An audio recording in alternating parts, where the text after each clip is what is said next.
Mga kapaglaom, maayong buntag kaninyong tanan og happy Sabbath. Ang atong hilisgutan karong Enero 4, giolohan og walay puruhan nga mahimong kandidato alang sa ministeryo. Ang atong teksto makita sa Juan 3:3. Sapagkat tinuod nagaingon ako kanimo, gawas kun ang tawo igaanak pag-usab, dili siya makakita sa gingharian sa Dios. Kapaglaom, tungod sa malaumon nga pagpaabot sa ikaduhang dako nga pagkapukaw, atong makaplagan ang sama sa kawalay paglaom nga kandidato alang sa ministeryo sa Dios nga si William Miller.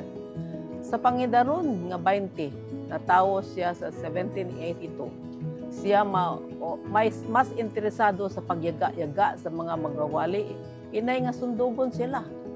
Ilabi na gayod iyang nakaplagan nga anaa siyang kaugalingong pamilya ang iyang napili sa matang sa iyang pagyaga-yaga. Ang iya gayod nga giganahan nga biayon mao kadtong iyang apuhan nga lalaki nga si Phelps Miller usa ka ministro sa Baptist, ang iyang uyuan nga si Elihu Miller sa Lowhampton Baptist Church. Ang pagsumay-sumay ni Miller sa iyang mga apuhan ug ang sa iyang uyuan sa ilang mga kalahian sa tinudluan nahimong kalingawan sa iyang mga walay pagtuo nga mga kauban.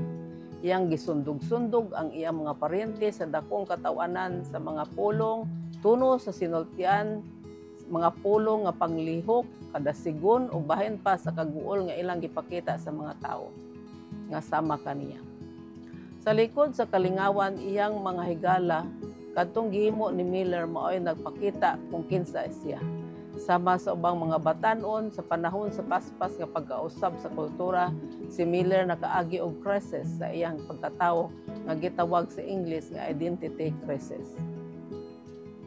Ang iyang rebellion batok siyang pamilya sa dili kaduha-duhaan mao'y aspito sa kanunay nga makigbisog sa mga batanon aron masabtan kung kinsa sila aron sila malahi ay sa iyang mga ginikanan. Napakasubo nga bation nga kining klase sa pakigbisog nakadulot og kalisod sa mga ginikanan ug kabatan-onan. Mao kadto ang kahimtang sa reliyoso nga inahan ni Miller nga nakahibalo sa iyang mga kalaki nga ginabuhat ug nakita niya nga dili kadto katawanan. Alang kaniya ang mga linuhukan sa iyang kamagwangang anak mao'y kapait sa kamatayon. Apan si William dili kanunay usa ka reliyoso nga rebelde. Sa iyang unang mga tuig sa pagkabata siya mainiton ug maunungon sa iyang pagtuo. Ang unang pahina sa iyang diary nga iyang gisugdan pagtipig sa iyang pagkabatanon adunay nasulat, "Sayo pa ako natudluan sa pag-ampo sa Ginoo." Ingon nga maoray naghulagway sa pahayag siyang kaugalingon diha sa pauna sa iyang diary, daw mahinungdanon gayod alang kaniya ang pagpaila sa iyang mga kinaiya. Apan wala kadto magdugay sa sayo nga pagkahamtong mibiya si Miller sa Kristyanismo ug nahimong agresibo ug mabiay-biayon nga diezmo. Ang diezem ug diezmo usa ka pagtuo sa usa ka Dios nga human niya gibuhat ang tawo iya kining gipasagdan. Si Miller nahimong tigyaga-yaga dili lamang sa iyang apuhang lalaki kundi sa Kristyanismo mismo. Apan ang iyang apuhan nga si Phelps wala gayud mawadan og paglaom alang kaniya. Mitambag siya sa inahan ni Miller sa pag-ingon, ayaw sakitang imong kaugalingon, bahin kang William. Siya may usa pa kabutang ang mabuhat sa katuyuan sa Dios. Ug mao lang kadto, apan makasusubo alang sa iyang inahan, kay dugay pa kaayo nga natuman katong tagnaa. Si Phelps wala mihunong sa pag-ampot alang sa iyang mga anak ug mga apo. Kini maay butang nga mahinungdanon niadto mga nagapuyo sa ika-21 nga siglo. Kapaglaom, adunay daghang mga tawo nga sa atong padlantaw dili mahimong angayan nga ministro sa buhat.